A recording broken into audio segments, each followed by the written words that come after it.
एक समय की बात है। पहाड़ियों और जंगलों के बीच बसे एक छोटे से गांव में अरुण नाम का एक लड़का रहता था। अरुण एक जिज्ञासु और चंचल बच्चा था, जिसे अपने आसपास की दुनिया की खोज करना बहुत पसंद था। उसका सबसे पसंदीदा स्थान था एक बड़ा पुराना पेड़, जो एक विस्तृत घास के मैदान के बीच अकेला खड़ा था। वह पेड़ बहुत ऊंचा और मजबूत था, जिसकी शाखाएं चौड़ी थीं और पत्ते हवा में धीरे धीरे सरसराते थे।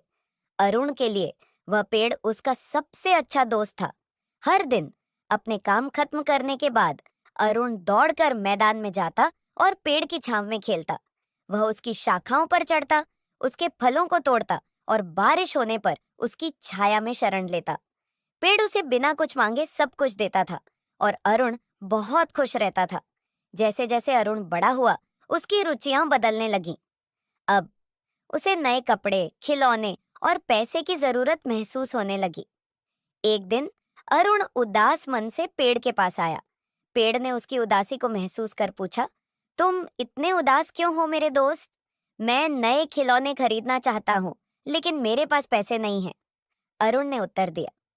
पेड़, जो हमेशा उदार था, बोला, मेरे फलों को तोड़ लो और बाजार में बेच दो। फिर तुम अपनी इच्छानुसार जो चाहो खरीद सकते हो। अरुण ने खुशी खुशी पेड़ के फल तोड़े और उन्हें बेच दिया, जिससे उसे खिलौने खरीदने के लिए पर्याप्त पैसे मिल गए। वह कुछ दिन खेलता रहा, लेकिन जल्द ही फिर से ऊब गया। वर्षों बीत गए और अरुण अब जवान हो गया। अब वह पेड़ के पास कम ही आता था। एक दिन वह फिर आया, इस बार और भी परेशान लग रहा था। मुझे रहने के लिए एक घर चाहिए, उसने पेड़ से कहा। पेड़, जो अब बूढ़ा हो चला था, फिर भी अपने दोस्त की मदद करना चाहता था।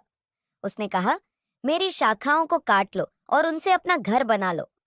अरुण ने पेड़ की शाखाओं को काटकर एक सुंदर घर बना लिया, लेकिन इसके बाद भी वह पेड़ को भूल गया। और भी समय बीता और अरुण बूढ़ा हो गया। एक दिन वह थका हुआ और उदास फिर से पेड़ के पास आया। मुझे एक नाव चाहिए ताकि मैं दूर जाकर एक नई जिंदगी बसा सकूं, उसने कहा। पेड़, जो अब केवल एक तना रह गया था, बोला, मुझे काट लो और अपनी नाव बना लो, फिर तुम जहां चाहो जा सकते हो। अरुण ने बिना एक पल सोचे पेड़ को काट दिया और अपनी नाव बनाकर दूर चला गया। कई सालों बाद एक बूढ़ा और थका हुआ अरुण वापस उसी मैदान में आया। अब पेड़ केवल एक ठूंठ रह गया था। अरुण उस पर बैठ गया और अपने जीवन के बारे में सोचने लगा। उसे महसूस हुआ कि पेड़ ने उसे हमेशा सब कुछ दिया, लेकिन उसने कभी कुछ लौटाया नहीं। उसे गहरा पछतावा हुआ। पेड़ के ठूंठ ने उसकी उदासी को महसूस किया और धीरे से कहा, मुझे खुशी है कि मैं अब भी तुम्हारे लिए यहाँ हूँ। मैंने हमेशा बस यही चाहा कि तुम खुश रहो। अरुण की आंखों में आंसू आ गए। उसने पेड़ की दयालुता और निस्वार्थ प्रेम को समझा। उसने पेड़ से सब कुछ ले लिया था, लेकिन इसके बदले में उसने यह नहीं सोचा कि उसे भी पेड़ की तरह कृतज्ञ होना चाहिए। उस दिन के बाद से अरुण ने अपना जीवन पेड़ लगाने और प्रकृति की देखभाल में समर्पित कर दिया। उसने दूसरों को सिखाया कि प्रकृति का सम्मान कैसे करना चाहिए और उसे कैसे सहेजना चाहिए। उसे यह समझ में आ गया था कि धरती हमें असीमित रूप से देती है, लेकिन ये हमारी जिम्मेदारी है कि हम इसके प्रति कृतज्ञता और आदर दिखाएं।